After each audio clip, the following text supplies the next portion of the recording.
El siguiente segmento tiene contenido o opinión. La entrevista en A Primera Hora. Analizamos los hechos del momento junto a sus protagonistas. Muy bien, 6:44, gracias por la interacción. Mauricio Porras me hace reír, el símil es bueno.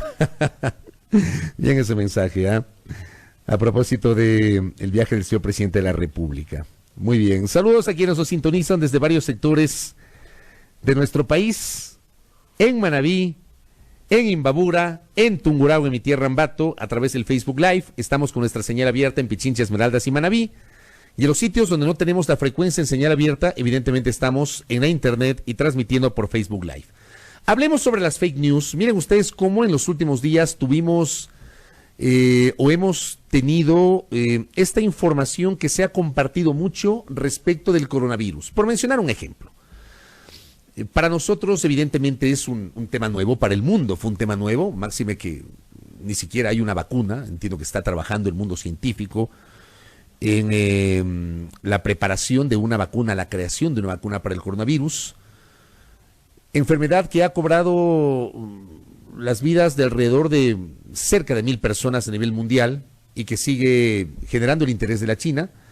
Aquí en el Ecuador se compartieron algunas noticias falsas respecto de la condición del ciudadano chino, que finalmente falleció el último fin de semana, sobre quien se determinó, según las autoridades del Ministerio de Salud, que no era portador del coronavirus y que finalmente su condición empeoró por hepatitis B y también por neumonía, información de carácter oficial. Pero ¿qué pasa y cómo procesamos las fake news o noticias falsas? Recibimos al colega y amigo Rodrigo Jordán, que además es consultor político. Qué gusto recibirte. ¿Cómo estás? Buenos días, Rodrigo.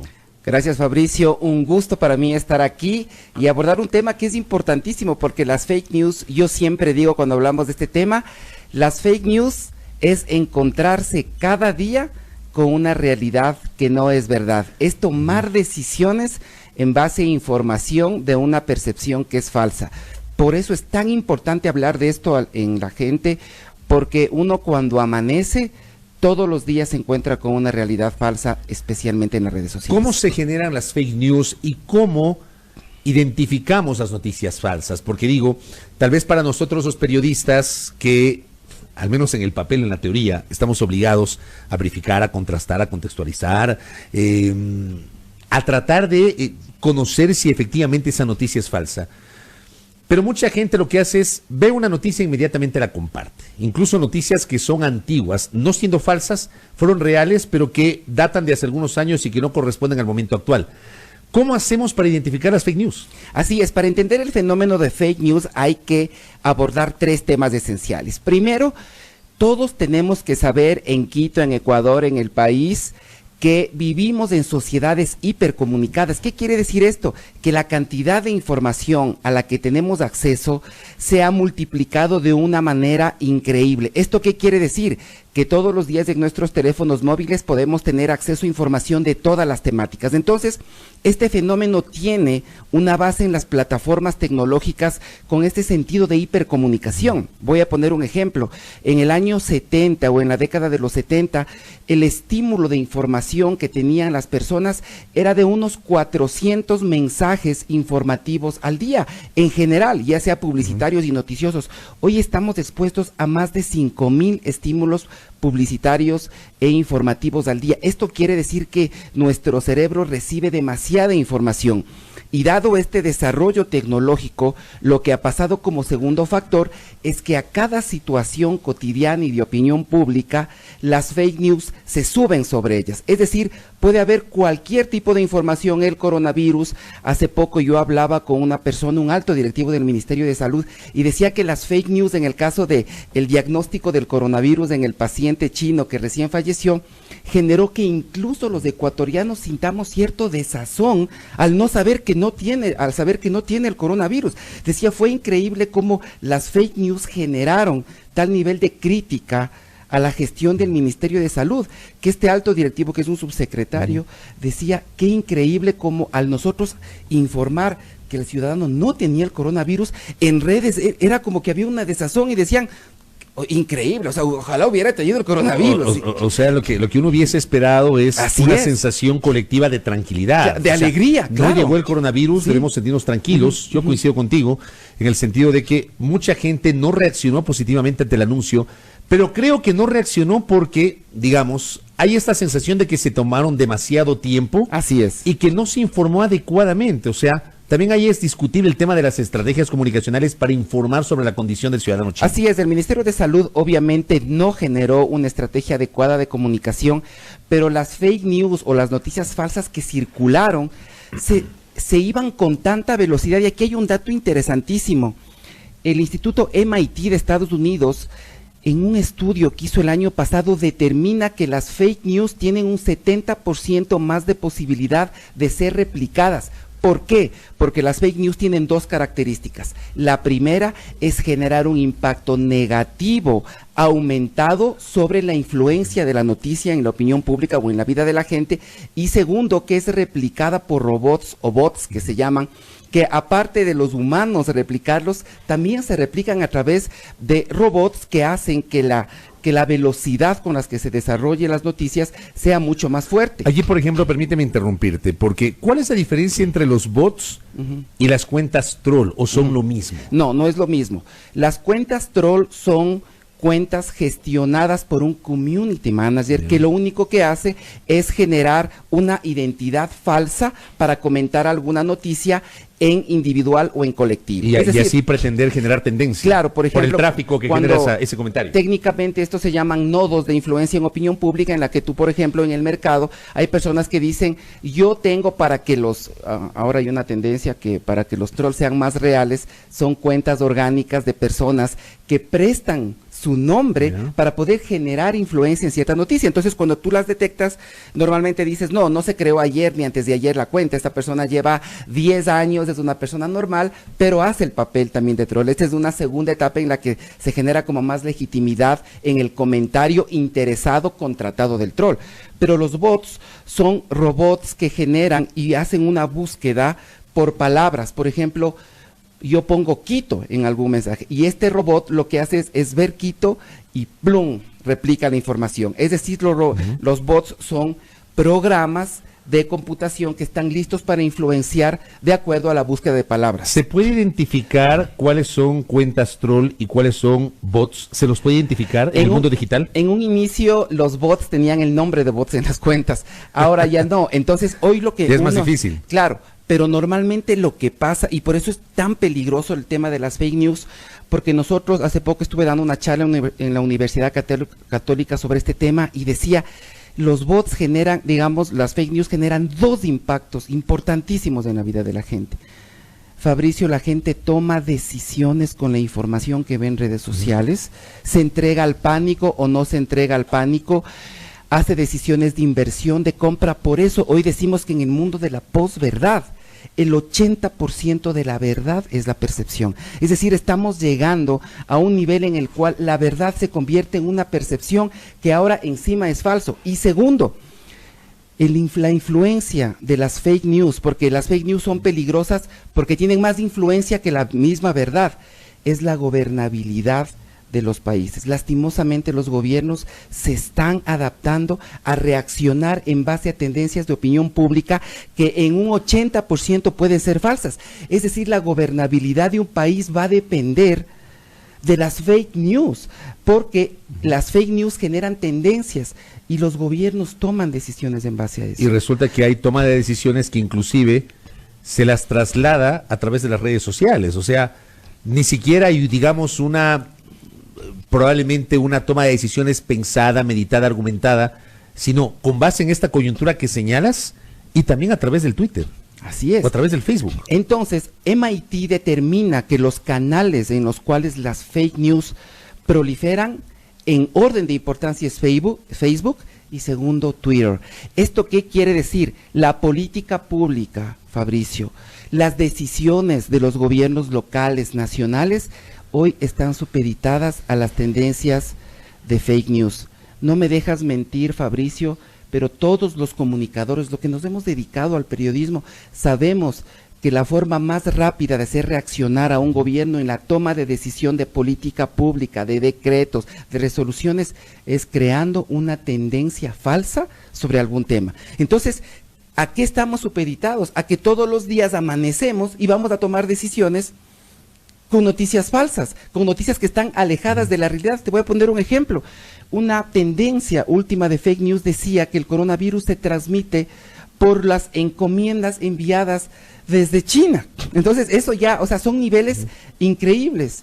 Entonces, ¿qué es lo que está pasando? Que la gobernabilidad de nuestras sociedades está en discusión, está en riesgo por el tema de las fake news. Pasó también con el tema de los restaurantes de comida china, de los chifas. Claro, así es. Que en las últimas semanas hubo un reporte hace pocos días, el 70%, los restaurantes chinos han visto reducidas sus ventas en un 70%, porque la gente ya no va a los chifas. Así es, y eso se debe a un fenómeno. Cuando nosotros estudiamos el nivel de penetración de los medios de comunicación tradicionales versus las fuentes de las noticias que hoy tienen los ecuatorianos, descubrimos que ya casi un 60% de ecuatorianos que están conectados se informan de lo que pasa en el día solo en redes sociales. Por eso no existe la contrastación con medios de alta credibilidad que, estando en la red, sí tienen el cuidado de contrastar las noticias, y otros que por la inmediatez se suman a las fake news. No me dejarás mentir, Fabricio, que cuando hubo el atentado del 11 de septiembre, es célebre que muchos medios de altísima credibilidad atribuían las causas a otro tipo de actores, lo que pasó también en el atentado de Atocha en España, cuando al inicio se decía que eran los disidentes vascos los que generaron el atentado y luego era Al-Qaeda. Es decir, la inmediatez también hace que los medios tradicionales puedan caer en esta tendencia. Y ojo, en los dos episodios que señalas, el de Atocha después y antes, el de las Torres Gemelas, el World Trade Center en Nueva York, en los Estados Unidos, no teníamos las redes sociales ni los dispositivos electrónicos que tenemos hoy. Claro, o sea, no teníamos estos sistemas, no había Twitter, no era lo mismo, ¿no? Ajá. Y yo me pregunto, si eso hubiese ocurrido teniendo el Twitter, imagínate tú el tráfico de noticias falsas que seguramente para el 2030 se estima que casi el 80% de la información sea falsa, tomando en cuenta que para el 2030 el video va a ser el contenido que más domine. Pero Fabricio, yo solo le pongo a las familias, a las personas, a los hombres, mujeres, jóvenes que nos están escuchando, hoy una familia puede tomar una decisión de que le compromete su seguridad, su economía en base a una información falsa, porque todas las personas apenas entran a las redes sociales comienzan a tener una percepción de la realidad. Voy a poner un ejemplo, la inversión de una persona que dice, saben que todas las noticias dicen que nos vamos a ir a la quiebra, vamos a perder la moneda, es decir, todo el mundo está, por ejemplo, hoy somos una sociedad movilizada por el terror económico. Eso sumado a las fake news, ¿qué va a pasar? Inversionistas buscan también información, pero resulta que van a encontrar ahí. Resulta también ha habido en los últimos tiempos coyunturas a través de las cuales circulan audios falsos en cadenas de WhatsApp diciendo que hay que retirar la plata del banco no sé cuánto porque hay el riesgo de que haya una crisis sistémica, o sea, y generan temor. Por eso hoy tenemos que decirle a la gente, Fabricio, que es necesario que cuando aborden información de temas críticos para la cotidianidad de las familias, de los padres de familia, de la madre de familia, pueda contrastar al menos con 4 tipos de fuentes, entre las cuales en un 70 u 80% sean cuentas de alta credibilidad que estén asociadas a 2 temas. Primero, a medios de comunicación con alta tradición, es decir, con trayectoria de reputación, y segundo, con cuentas que uno pueda verificar que son de gente especializada. ¿Cómo se hace eso?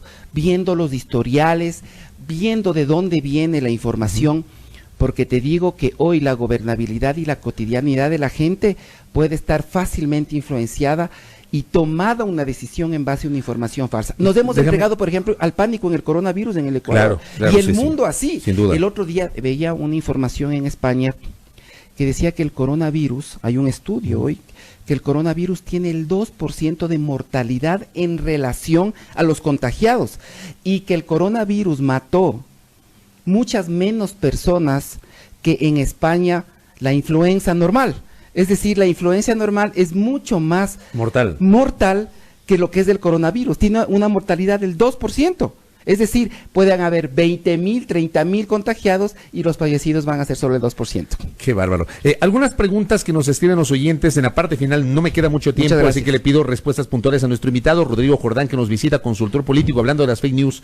Acá Mafer Chiriboga me pide que le preguntemos, ¿estos actos, si sabemos quién está detrás de estas cuentas, pueden ser sancionadas por la ley? O sea, si se determina quiénes son los propagadores de noticias falsas, de cuentas troll, de bots, ¿pueden ser sancionados? Sí, sí pueden ser sancionados porque, por ejemplo, el pánico financiero está incluido entre los delitos penales. Sí pueden ser sancionados, pero aquí un tema importante, la volatilidad del aparecimiento y desaparición de las cuentas troll y de los bots hace que la justicia no pueda tener una legislación, incluso a nivel mundial, Fabricio, no existe una legislación que pueda generar esta trazabilidad tan exacta. La colega y amiga Lisset Armijos, que además siempre nos sintoniza y ella conoce de estas materias porque sabe de comunicación organizacional, dice, el problema es que el sector público tiene miedo de anunciar temas porque no tienen un buen manejo de líneas argumentales para sustentarlos. Claro. ¿Qué opinas sobre esta reflexión? Es que lo que dice la colega es tan cierto y, por ejemplo, en el último caso del coronavirus,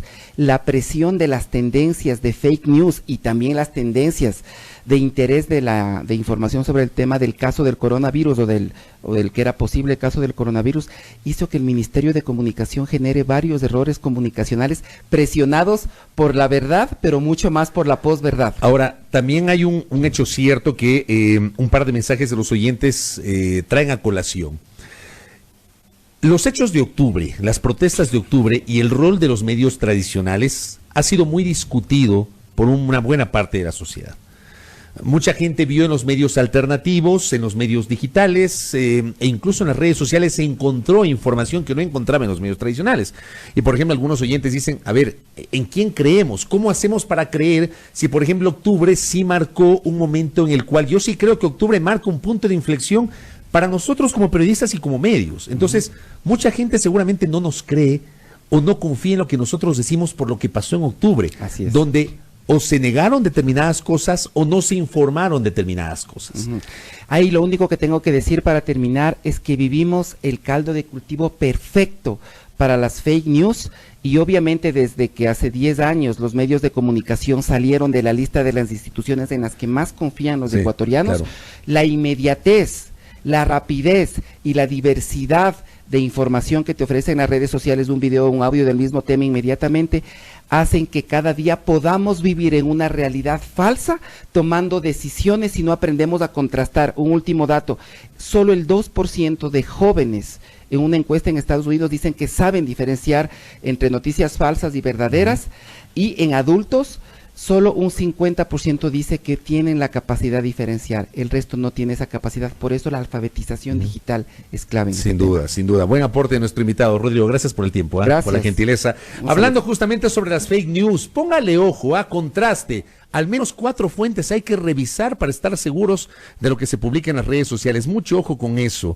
Por acá Andrea Luna te mandó a saludar. Andrea Luna dice dice, saludos a mi profesor de la PUCE. Dice, muchas gracias, Andrea. A nuestro invitado. Y también el doctor Patricio Reyes también certifica el tema de que el coronavirus, el tema de la mortandad del coronavirus, dice Patricio Reyes, tiene menos mortalidad que la influenza, que llega al 20%, el coronavirus al 2%, digamos, como parte justamente de las reflexiones del debate público. Gracias a nuestro invitado Rodrigo Jordán, acá, consultor político.